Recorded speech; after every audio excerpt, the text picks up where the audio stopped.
Hey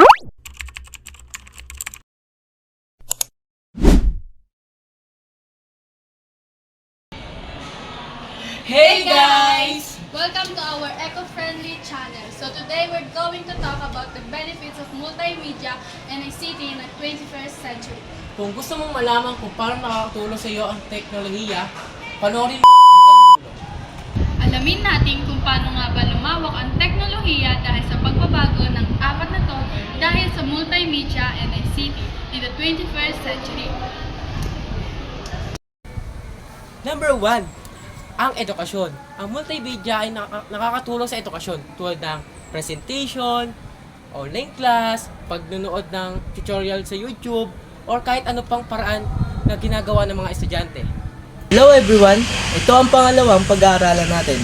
Halika, samahan niyo ako at pag-aaralan natin ang tungkol pa sa mga komunikasyon. A few moments later.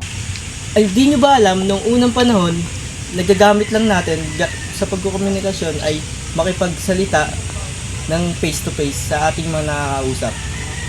O pwede tayong magsulat kapag nasa malayo ang ating kapamilya o kapatid. Pero hindi nyo ba alam ngayon na ang ginagamit ko ng mga tao ngayon ay pwede na ang cellphone, pwede na rin ang telepono, pwede na rin pumunta sa mga apps na pwede kayo makipag-communication tulad sa malalayo ng pamilya. Pangatlong pinaka-importanting benefit ay ang productivity. Sa school at sa trabaho, mas nagiging madali ang paggawa natin ng task dahil gumagamit tayo ng mga computer at smartphone. Mas nagiging organized at efficient rin ang paggawa natin ng mga reports. Katulad nito.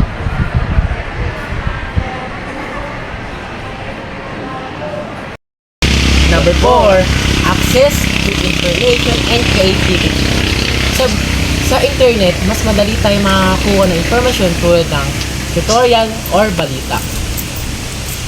Tulad ng pagpunta nyo sa YouTube channel namin, marami kayong mapapanood tungkol sa kahalagahan ng multimedia at ICT. Kaya halika, tara at panoorin natin ang tungkol pa sa iba't ibang mga social media.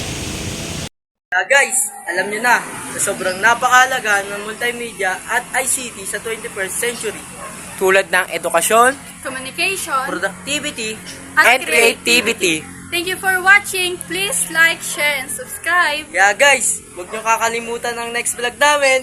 Goodbye!